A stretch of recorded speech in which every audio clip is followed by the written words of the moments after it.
Today's story is gonna be Mouse in the House.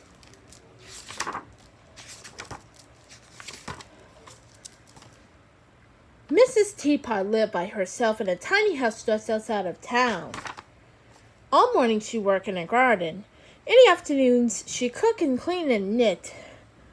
When evening came, she sat down with a good book, a cup of spiced tea, and a slice of chocolate cake.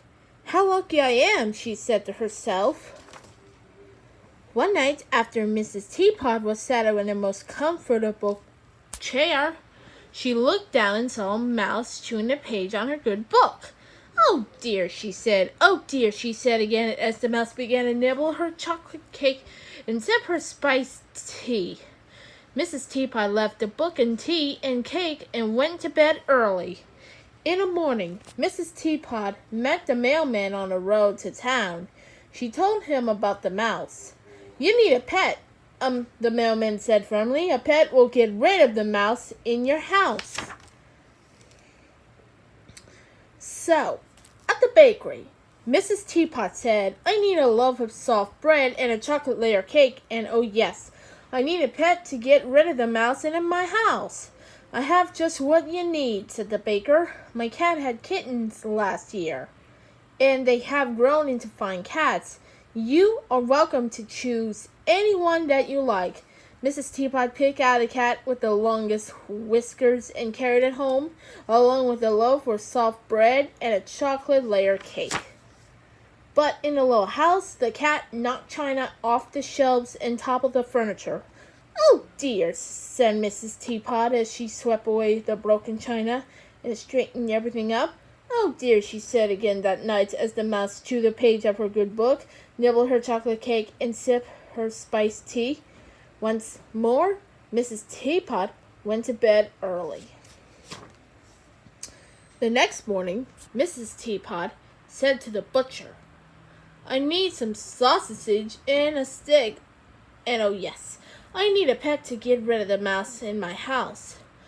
"I had just what you need," said the butcher. "You may have the dog I found behind my store." Mrs. Teapot tied a piece of butcher's twine around the dog's neck and took it home, along with the sausage and the steak. But the dog dug holes in the garden. "Oh dear," said Mrs. Teapot as she filled in all the holes. "Oh dear," she said again as she swept away the china broken by the cat and straightened up the furniture. That night the cat and the dog went to sleep, but the mouse chewed another page on Mrs. Teapot's good book, nibbled her chocolate cake, and sipped his spiced tea. Mrs. Teapot went to bed early. The next day, Mrs. Teapot said to the grocer, "I need a tin of tea and a sack of flour, and oh yes, I need a pet to get rid of the mouse of the house." "And just what you need," said the grocer. "You may have the owl that has made his home in the attic of my store." Mrs. Teapot took the owl under her arm, along with a tin of tea and a sack of flour, and headed for home. But the owl closed his eyes and went to sleep. Mrs. Teapot had to be very quiet as she filled the holes the dog had dug. She had to be even quieter as she swept away the china broken by the cat and straightened up the furniture. That evening, the cat and the dog went to sleep, but the mouse chewed on the page of Mrs. Teapot's good book, nibbled her chocolate cake, and sipped her spiced tea. "Oh dear," said Mrs. Teapot. "Oh dear," she said again as the owl flew figure eights above her head. Very tired, Mrs. Teapot went to the pet store the next morning. "I need a dozen tins of cat food and a sack of dog food and a box of bird seed, and oh yes, I need a pet to get rid of the mouse in my house." "I have just what you need," said the pet store owner. "You may buy this lovely snake."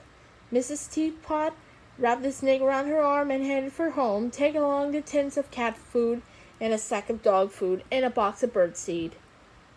But on the way it began to rain. "Achoo!" said the snake. "Achoo!" it said again when they reached Mrs. Teapot's tiny house.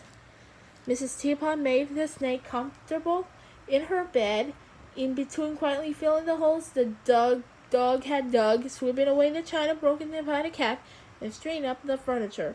Mrs. Teapot plumped the snake's pillows, fatted broth, and read a picture books. That evening, the cat and the dog and a snake went to sleep. The awful figure 8 above Mrs. Teapot's head. But the mouse chewed on a page of Mrs. Teapot's good book, nibbled her chocolate cake, and sipped her spiced tea. "Oh dear," said Mrs. Teapot as she tried to get some sleep. "You look tired," the mailman said the next day when Mrs. Teapot told her about the mouse still in her house. "What you need is a trap," he added. "A trap with a nice strong spring. Snap, no more mouse."